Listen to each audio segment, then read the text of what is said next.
Today, guys, we're going to go over some 4-man heat out of the nickel 3-3-5 formation. The play is called 3 overload press. Now, the setup is quite simple. It is just base the line, shift the linebackers to the left, shift the D-line right before they set, press, man up the defensive end and defensive tackle, or you can zone them out, whichever you choose. Re-blitz the defensive end on the left side of the screen and re-blitz the middle linebacker and move him down a few steps. Now, it is not that many steps to it, is you have to get used to it. It's nothing like that 3-4 over that I had done. That was a lot of steps. That's different. But this is not really that many steps. Once you get used to it, you'll understand it. It took me some time myself to get used to it because I was trying to rush it and I would keep messing up. But after some time, you'll get it. Now, this A-gap, it is unslidable. Well, no, this heat, I may say, it's unslide protectable. If you slide protect to the left, that A-gap is still going to come in. If you slide protect to the right, the A-gap will not come in, but you will get B-gap heat or you will get edge heat, but mostly B-gap heat. And I say B-gap heat about 95% of the time you'll get it.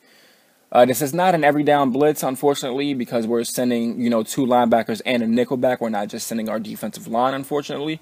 So I do recommend using my spreading zones concept that I put up on this channel. I'll put that in the description below so you guys can go ahead and check that out. Now, before you go ahead and check that out, I'll just tell you that you can zone out the middle line or zone out all linebackers, which is right on the D-pad and then up on the right analog stick. And you can yellow the nickel or the blitzing nickelback and baseline twice and then press. The reason I say press is because they'll just go back to their original positions. Now, speaking of press, there the linebacker just got stuck one of those odd times the A-gap didn't come in. But speaking of press, one of the reasons that I do press is because if you don't press the nickelback, he's off the line of scrimmage. He's not close whatsoever. And plus his angle will kind of mess up the blitz and the A-gap won't come in as much. So when you press, he just comes closer.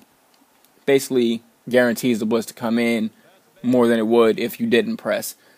Now, like I said, this isn't an every down blitz because of how many people we're sending as far as linebackers go. So just zone them out and man them up. Now, you don't have to use the spreading zones concept. You can man them up, mixing up with the zones, or you can use the spreading zones concept just to kind of shut down the outsides. And you can end up manning up, say, like all of the middle linebacker or all of the linebackers or something like that. You can also yellow your safety that's in a deep blue and just have 2 yellows on the field. It's all up to you and what they're doing on offense. Now, there is some run defense out of here. I'll end up posting that in a separate video only because this video is already 9 minutes and 30 seconds long or something like that. So I didn't want to make it like a 16-minute video.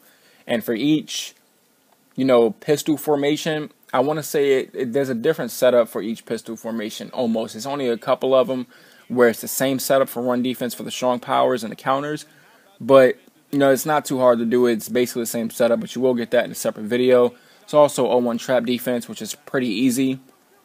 So this pretty much shuts down everything. This is one of the formations that a lot of people were using. They just were not using it this way. This is something I had found a while ago.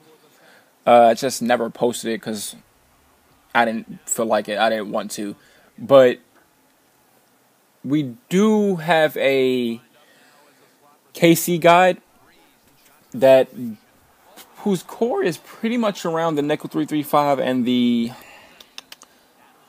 3-4 odd. Now with the nickel 3-3-5, I believe we go over 6 plays, 3 plays with the 3-4 odd, and 1 play with the nickel 2-4-5. If I'm not mistaken, I believe it's 10 plays total.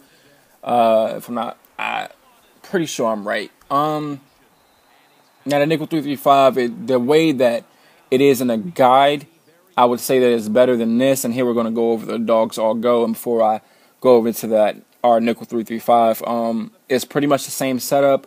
You just want a light blue or man up the defensive end on the right side of the screen, spy the defensive tackle. You don't have to. That's just something that I would do. Now, if they try to slide protect to the left, it'll be those times where you'll get the A-gap coming in or the B-gap heat coming in. And then you'll also see that the quarterback or that your opponent will try to run out of the pocket, and with that blitzing angle that outside linebacker is on, he'll pretty much stop him dead in his tracks. If you slide protect to the right, it'll still come in. If you slide protect to the left, it'll still come in. That's one of the only reasons I leave that blitzing angle there. Now that he comes so fast, they can't roll out. And if they try to roll out, we got a spot right there, and it's not going to be so easy to swerve him because of both sides coming in. It's kind of like dual edge, but at the same time, it's not. But if they do try to roll out, they're going to get caught, which is a good thing to have. You know, to have a man blitz in your scheme. And the play is called Dogs All Go. And we're going to go over cornerback blitz as well. I believe the play is called Cat Roll Two Blitz or something like that. I don't know. I'll see it soon. But the nickel 3-3-5 that we go over in the KC guide is better than this one. Not say that because we can send 3-man heat out of that and get B gap pressure. The guide is $14.99. I believe it's $15. Yeah, $14.99. And with the 3-4 odd, we also have some good heat out of that. That can be found in the lab. If you guys have purchased the lab but you haven't seen it, that can be found in the lab. That is under the September 18th post, I believe. If you go back, it's under September 18th. But we do go over that. As I said, the guide is $14.99. We don't go over this particular setup because this was something that I had found, and I didn't know that, you know, we were releasing the KC guide until late, so I was completely unaware of it. But anyway, feel like I'm missing something. I made this like a 9-minute video for absolutely no reason. I do recommend using this formation almost all game because of the run defense that's out of it once I look at the heat. And that's what I mean when you try to roll out the pocket, you know, you'll realize that you're about to roll into the linebacker as well. So you'll try to run up the middle. And by the time that happens, you'll end up getting sacked or you'll run into somebody. And then we also have our spy sitting right there.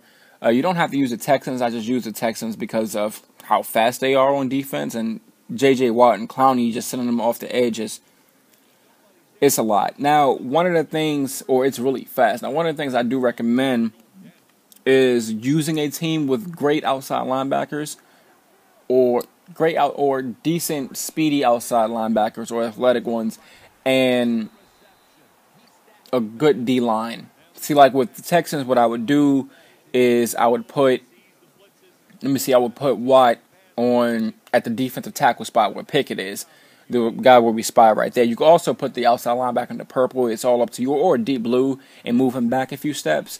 But I will put J.J. Watt at the defensive tackle position, and I will put an outside linebacker at the defensive end position on the right side of the screen.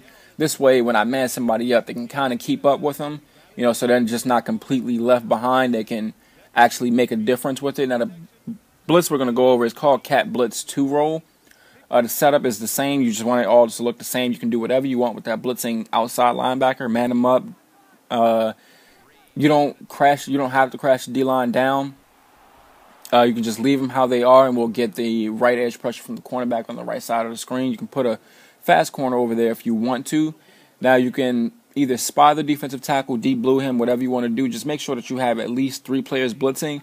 This way, you know, if they try to run the ball, you don't get pancaked and they end up running for a touchdown or something like that. Now, I don't recommend crashing down because of that blitz angle that Clowney is on. Now, if they slide protect to the right, he's just going to come in clean pretty much at an angle. And if they don't slide protect and they end up, you know, or if you just want to put that guy in the deep blue or man him up, that's fine because the way he's going to come off the edge, it's all up to you. But these angles and these blitzes really do matter. And here you can see us blocking the running back, and it still comes in. Now, I do recommend you moving that safety over a few steps so you can go ahead and play that deep ball on the right side of the screen, or just have a good safety over there that has good zone coverage because it doesn't happen with too many teams. Now, I hope this did help you out. Setup will be in the description below. Like, comment, subscribe. Part 2 for Run Defense will be out soon. I think that'll be all. Enjoy.